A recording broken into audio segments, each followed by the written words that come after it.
নমস্কার, আমি সুস্মিতা। আপনারা দেখছেন সুস্মিতা সিম্পল কুকিং চ্যানেল। আজকে আমি বানাবো গন্ধরাজ রুই।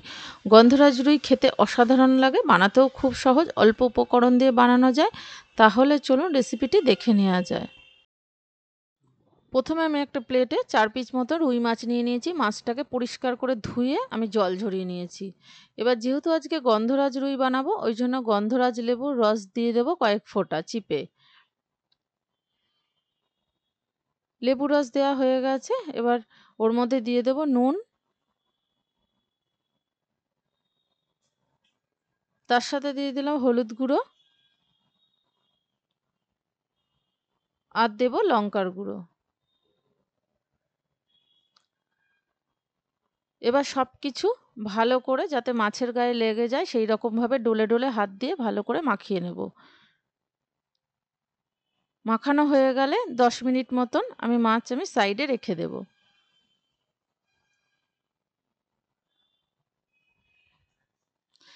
সাইডে রেখে দিয়েছি। এবার অর্ধেক গন্ধরাজ লেবু আমি একটা গ্রেটার নিয়ে নিয়েছি।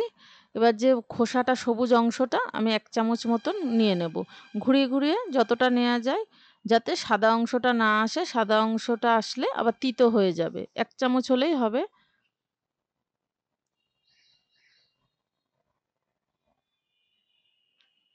1 চামচ মতন আমি নিয়ে নিয়েছি গ্রেট করে। এটাকে আমি সাইডে রেখে দেবো।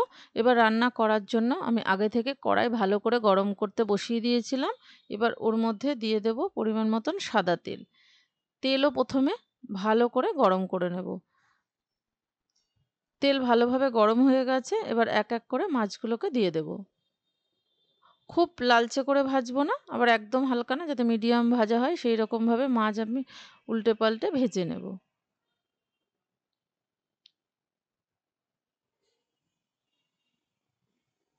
মাছ ভাজা হয়ে গেছে। এবার তেল থেকে তুলে নেব। ওই তেলের মধ্যেই আমি রান্না করব, আর আমি তেলের মধ্যে দেব না। মাছ তোলা হয়ে গেছে। এবার আগে থেকে দুটো পেঁয়াজ আমি মিক্সিতে বেটে রেখেছিলাম, সেই পেঁয়াজ বাটা দিয়ে দিলাম। পেঁয়াজ বাটা দিয়েও 1-2 মিনিট ভালো করে নাড়াচাড়া করে তেলের মধ্যে ভেজে নেব।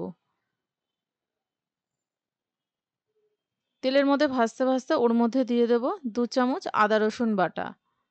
আদা রসুন বাটা দিয়েও পেঁয়াজের সাথে ভালো করে ভেজে নেব, যাতে আদা রসুন পেঁয়াজের একটা যে কাঁচা গন্ধ না যাওয়া অবধি ভালো করে ভেজে নেব। তাপটাকে এই টাইমে আমি মিডিয়ামে দিয়ে দিয়েছি। ভালো করে ভেজে নিয়েছি। দেখুন আদা রসুন ও পেঁয়াজেরও জল ভাবটা চলে গেছে। এবার তাপটাকে একদম লোতে করে দিয়ে আমি শুকনো মশলা দেবো যেহেতু। এবার এর মধ্যে দিয়ে দিলাম স্বাদ মতো নুন, তার সাথে দিয়ে দিলাম 1/2 চামচ হলুদ গুঁড়ো, লঙ্কার গুঁড়ো দিয়ে দিলাম 1/2 চামচ, ঝালটা অবশ্য নিজেদের পছন্দ মতন দিতে হবে। জিরের গুঁড়ো দিয়ে দিলাম 1/2 চামচ, সামান্য চিনি দিয়ে দিলাম, আর দেবো একটু জল, যাতে মশলাটা পুড়ে না যায়। এবার শুকনো মশলার সাথে পেঁয়াজ রসুনের সাথে ভালো করে ভেজে নেব। মশলা যত কষানো হবে মাছের টেস্ট তত ভালো হয়।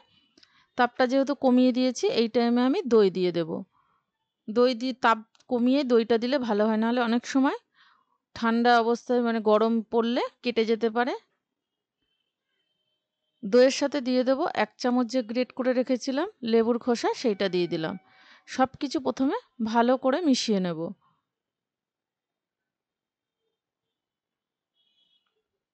ভালো করে মিশিয়ে নিয়েছি। এবার দইয়ের বাটি ধুয়ে আমি সামান্য একটু জল দিয়ে দিলাম, যেহেতু মশলাটা কষাতে হবে। এবার তাপটাকে আমি মিডিয়ামে দিয়ে দিয়েছি, কমানো ছিল। তাপ মিডিয়ামে দিয়ে ভালো করে প্রথমে মিশিয়ে দেব জল দিয়ে। মিশিয়ে দিয়ে চাপা দিয়ে 5 মিনিট মতন মিডিয়াম তাপে হতে দেব। 5 মিনিট পর ফিরে এসে ঢাকাটা খুলে আবারও আমি ভালো করে নাড়াচাড়া করে মিশিয়ে নেব। দেখুন মশলা থেকে তেল ছেড়ে দিয়েছে, মশলাটা ভালো করে কষানো হয়ে গেছে। এই মাছে খুব বেশি মশলা লাগে না, কিন্তু খেতে খুব ভালো হয়। এবার মশলা তো কষানো হয়ে গেছে। এবার স্বাদ মতন জল দিয়ে দিলাম। জলটা অবশ্য যেহেতু 4 পিস মাছ সেই আন্দাজে আমি জল দিলাম, খুব বেশি জল দিলাম না। পরিমাণ মতন জল দিয়ে ভালো করে মিশিয়ে দিলাম। তাপটাকে আমি বাড়িয়ে দিয়েছি, যেহেতু মাছের ঝোলটা ফুটবে। এবার 3টে কাঁচা লঙ্কা দিয়ে দিলাম। এবার চাপা দিয়ে দেবো। চাপা দিয়ে হাই ফ্লেমে 5 মিনিট মতন আমি ঝোলটা কমিয়ে নেব। 5 মিনিট পর ফিরে এসে ঢাকাটা খুলে এবার আমি এক এক করে মাছগুলোকে দিয়ে দেব। প্রথমেই মাছ দিয়ে ঝোলটা ফোটালে মাছ একদম নরম হয়ে যাবে, খেতে ভালো লাগবে না। ওর জন্য একটু ঝোলটা কমিয়ে নিয়ে তারপরে মাছ দিয়ে দেব। মাছ দিয়ে ভালো করে উল্টে পাল্টে দেব, যাতে মাছের মধ্যে ভালো করে মশলাটা ঢুকে যায়। মাছ দিয়েও চাপা দিয়ে আমি 2-3 মিনিট মতন ফুটিয়ে নেব।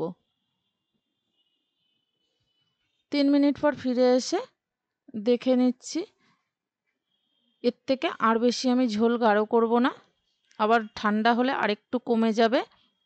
এবার নামানোর আগে ওর মধ্যে যে লেবু পাতা ছিল, গন্ধরাজ লেবুর পাতা দিয়ে দেবো, যাতে সেন্টটা মাছের মধ্যে আসে। 2খানা পাতা আমি ওপরে দিয়ে দিলাম।